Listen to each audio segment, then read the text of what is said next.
What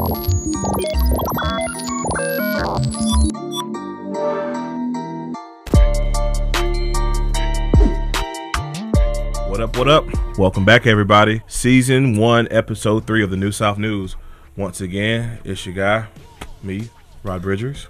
To my left, I got my man, Ray Masonette. What's good, what's good? What's going on? How you doing today? Man, chilling. Good, man. Ready to get this thing going? Oh, absolutely, man. Super Bowl Sunday, man, so I'm a little excited. Man, who you got?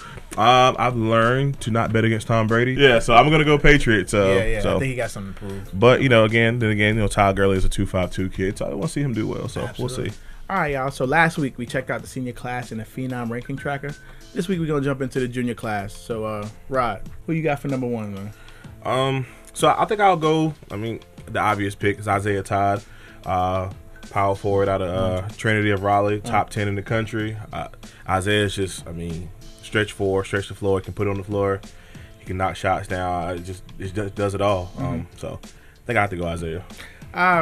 Yeah, can't debate that one. He's got all the tools to be that size, to be that agile, to be that nimble. It's just, I think he's a pro in the making. Some will dispute me on that. What, really? Yeah, man. Some will. But yes, stop listening to everybody talking basketball. You have to adopt the left hand finish in the lane Euro rule. Oh, so listen out here. It used to be right hand, though, right? So now I had to challenge people because you can make a right hand layup. So out there, guys, if people are talking basketball with you and they can't Euro and make a left hand layup, do not listen to them. They're not a valid source. Right? You can quote me on that one. You know what? I'm gonna call this the scouting challenge. If you can't yourself Euro step and make a layup with your offhand, you should not be talking basketball. So go ahead and post your videos, tag me, tag Ray, tag the Hoop State Network. Let's see it, man. Let me know. All right, Ray, so sticking with the 2020 class, who would you say is the most underrated player in that class? Dylan Blake. Okay. Dylan Blake out of First Flight. He is ranked number 38. I'm going to make my bold statements.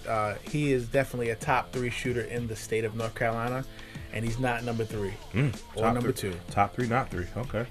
So, shout out to Tony Bruton Bruckerville. You watch that kid's highlights, man. He does it all. 6 foot guard, defends, tough. His setup shots, off the dribble, and he defends. I just think, 38 people better than him or 37 people better than him. I think he should be a little bit higher. Yeah, I got a chance to see Dylan at the Fab 40 event in Fayetteville last spring, the Charles Clark's event. Shout out to Charles. Charles does an amazing job with the event. Dylan, when he comes across half court, he's within range. He can feel. He goes on those like Steph Curry like runs when he hits 3 or 4 threes in a row, and it's really exciting to see. That whole brand of basketball they play out at First Flight, like they play that Golden State style where they get a lot of threes up. So actually Dylan's actually a really good pick. So yeah. He's got some of those. There's clips out there where he hit like 6 threes in a minute and 30 seconds or something like that. It's kind of unheard of right now. So yeah, that's my guy. All right, Rod. So listen, on this Phenom ranking tracker, right? Tell me who you think would be a good matchup. Man, that's simple. I gotta go number 1, number 2. I gotta see Isaiah Todd versus Dayron Sharpe. Dayron Sharpe, South Central UNC commit. My God, like Dayron just does it all. Like just around the rim, just super active, man. A matchup, I just like a clash of the Titans almost, Yeah. Who knows? They may even be future teammates down the road. So I got a chance to see Dayron early on at Garner Road. Shout out to Garner Road, and I saw right away that he was special. This is a kid that doesn't need the ball and just impacts the game in every way. So yeah, I would love to see that matchup, man. So sometimes, in the state of North Carolina, it's hard for guys like Isaiah and Dayron to match up because they're in different shoe affiliations, things like that.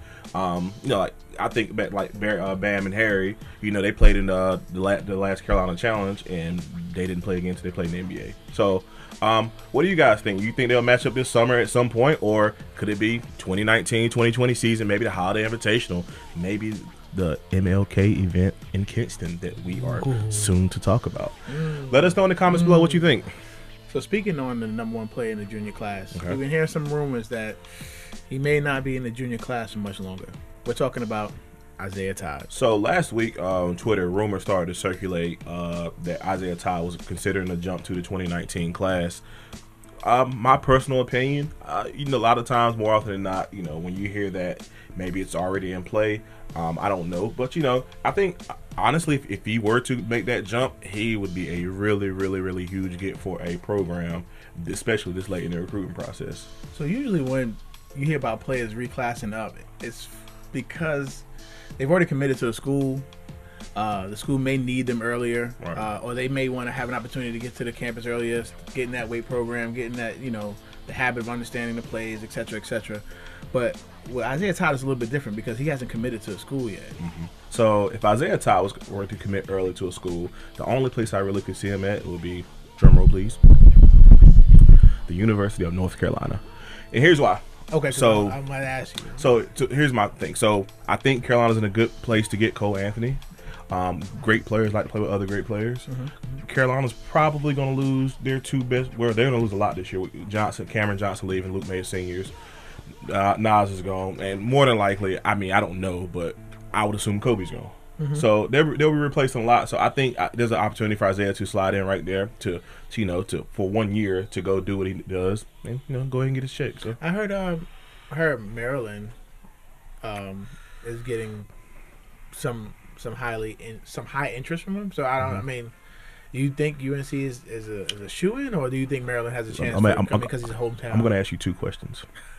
First, what circuit is Isaiah Todd playing on this year? Now he is playing on the Nike circuit with Team Mello. Mm-hmm. That was the last. That was the first question. Okay. And who's Carmelo Anthony sponsored by? Jordan. I have a third question for you. Who's the University of North Carolina sponsored by? The Michael Jordan. There you have it, folks. So, guys, where do you think Isaiah Todd will land if he were to reclass in 2019? Leave your comments below. So, Carmel Christian, which is one of the better teams in the state right now, they're actually on the short list for the Geico Nationals in New York. So that's major. Carmel is loaded with D1s across the board.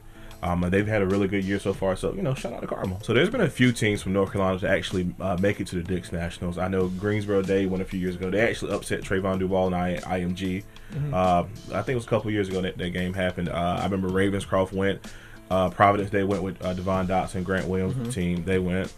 But Greensboro Day is actually the only team from North Carolina to win a game. So what do you guys think out there? Do you think Carmel Christian has what it takes to knock off one of the top teams in the country? Let us know in the comments below. So South Central cannot play in the Geico National, even though they just recently moved up to the number 8 team in the country according to USA Today. Mm-hmm. Reason being is because they're a public school. So in North Carolina, there's a rule that says public schools can't compete after a certain date. Right. But if they could, as well as other public schools in the state of North Carolina, who do y'all think can go up to Geico's National and make some noise? Leave the comments below.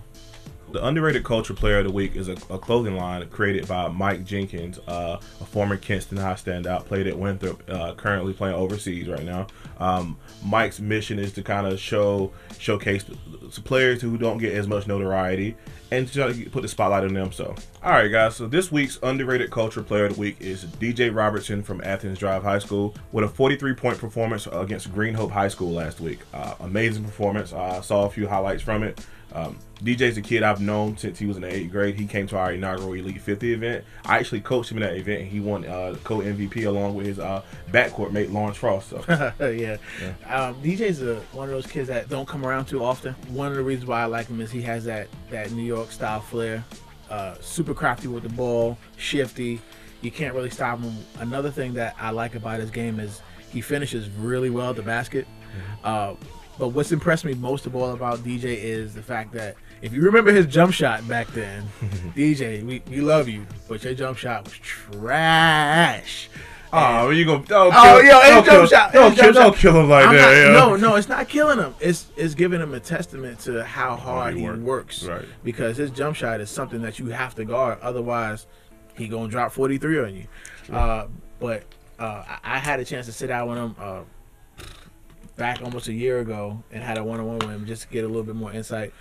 Make sure y'all check that out too. So DJ is signed and still delivered to Northern Kentucky University. So how do you feel DJ is going to adapt to college next year? I think Northern Kentucky got a steal. I think he could have went higher, but I think when he went and they showed him the love and the appreciation and he got a chance to chop it up and mingle with some of the teammates or future teammates, I think it just really hit home for him. So I think he's going to get there and have an opportunity to show out because he picked the school for the right reason. All right, guys. So that's the end of episode 3. So, like you did the first 2 episodes, please subscribe. Sure. Go in the comments and below. Let us know what we're doing good, what we're doing bad. Let us know everything. We want to hear it all. So, once again, for myself, I'm Rod Bridgers. To my left, we got Ray Masonette. So, this has been New South News, episode 3. We out. Yep.